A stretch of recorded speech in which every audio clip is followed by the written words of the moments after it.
രാജ്യത്ത് ബയോഗ്യാസ് വിപ്ലവത്തിന് തുടക്കം. 23,731 കോടി രൂപയുടെ ഗോവർദ്ധൻ പദ്ധതിക്ക് കേന്ദ്രമന്ത്രിസഭ അംഗീകാരം നൽകിയിരിക്കുകയാണ്.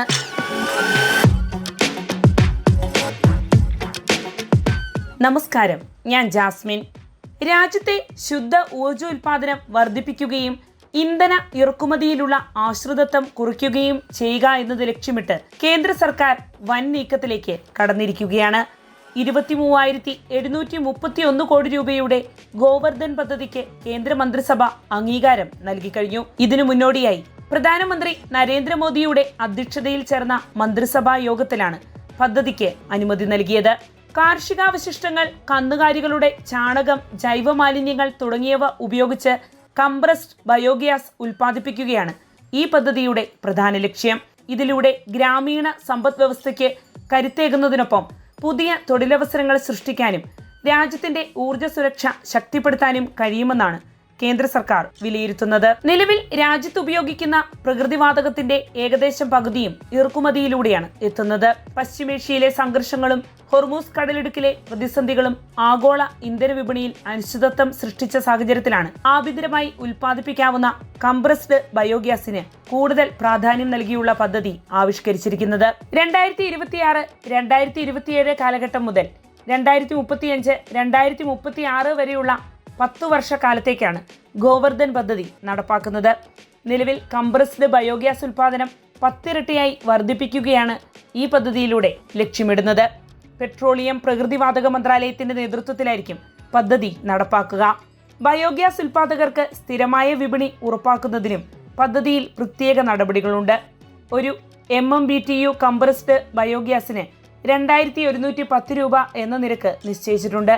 കൂടാതെ സിറ്റി ഗ്യാസ് വിതരണ ശൃംഖലകളിൽ നിശ്ചിത അളവിൽ ബയോഗ്യാസ് കലർത്തുന്നത് നിർബന്ധമാക്കും.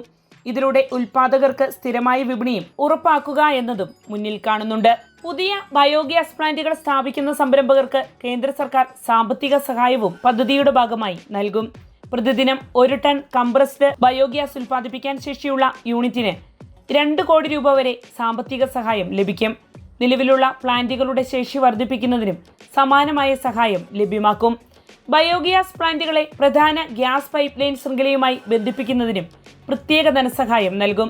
ചെറുകിട ഇടത്തരം സംരംഭകരെ പ്രോത്സാഹിപ്പിക്കുന്നതിനായി ക്രെഡിറ്റ് ഗ്യാരണ്ടി പദ്ധതിയും പുതിയ സാങ്കേതിക വിദ്യകൾ വികസിപ്പിക്കുന്നതിനായി പ്രത്യേക ചലഞ്ച് ഫണ്ടും പദ്ധതിയുടെ ഭാഗമായി ഒരുക്കിയിട്ടുണ്ട്. ഗോവർദ്ധൻ പദ്ധതിയിലൂടെ രാജ്യത്തെ ഗ്രാമങ്ങളെ ശുദ്ധ ഊർജ്ജ ഉൽപാദന കേന്ദ്രങ്ങളാക്കി മാറ്റുകയാണ് കേന്ദ്ര സർക്കാരിന്റെ ലക്ഷ്യം. കാർഷിക മാലിന്യങ്ങളും കന്നുകാലികളുടെ ചാണകവും ഉൾപ്പെടെയുള്ള ജൈവ മാലിന്യങ്ങൾ വെറുതെ കിടക്കുകയോ കത്തിക്കുകയോ ചെയ്യുന്നതിനു പകരം ഊർജ്ജ ഉൽപാദനത്തിന് ഉപയോഗപ്പെടുത്താനാകും. ഇതിലൂടെ ജൈവ മാലിന്യങ്ങളുടെ ശാസ്ത്രീയ സംസ്കരണം സാധ്യമാകുന്നതിനൊപ്പം ഹരിതഗ്രഹവാതകങ്ങളുടെ പുറന്തള്ളലും കുറയ്ക്കാനാകും. ബയോഗ്യാസ് ഉൽപാദനത്തിന്റെ ഉപോൽപ്പന്നമായി ലഭിക്കുന്ന ജൈവവളത്തിന്റെ ഉൽപാദനവും വിപണനവും വർദ്ധിപ്പിക്കാൻ കഴിയുന്നതോടെ കർഷകർക്കും നേട്ടമുണ്ടാകും. അതായത് ശുദ്ധ ഊർജ്ജ ഉൽപാദനം വർദ്ധിപ്പിക്കുക, പ്രകൃതിവാതക ഇറക്കുമതിയിലുള്ള ആശ്രിതത്വം കുറയ്ക്കുക, ഗ്രാമീണ മേഖലയിൽ തൊഴിലവസരങ്ങൾ സൃഷ്ടിക്കുക, കർഷകർക്ക് അധിക വരുമാന സാധ്യത ഒരുക്കുക, ജൈവ മാലിന്യ സംസ്കരണം ശക്തിപ്പെടുത്തുക തുടങ്ങിയ ലക്ഷ്യങ്ങളാണ് ഒരേ സമയം ഗോവർദ്ധൻ പദ്ധതിയിലൂടെ കേന്ദ്ര സർക്കാർ മുന്നോട്ട് വയ്ക്കുന്നത്. രാജ്യത്തിന്റെ ഊർജ്ജ ആവശ്യങ്ങൾ വർദ്ധിച്ചു വരുന്ന സാഹചര്യത്തിൽ കൃഷിയിടങ്ങളിലും ഗ്രാമങ്ങളിലും ലഭ്യമായ ജൈവ വിഭവങ്ങളെ തന്നെ ഊർജ്ജ സ്രോതസ്സാക്കി മാറ്റാനുള്ള പുതിയ പദ്ധതി ഇന്ത്യയുടെ ബദൽ ഇന്ധന മേഖലയിലെ നിർണായക ചുവടുവയ്പായാണ് വിലയിരുത്തപ്പെടുന്നത്.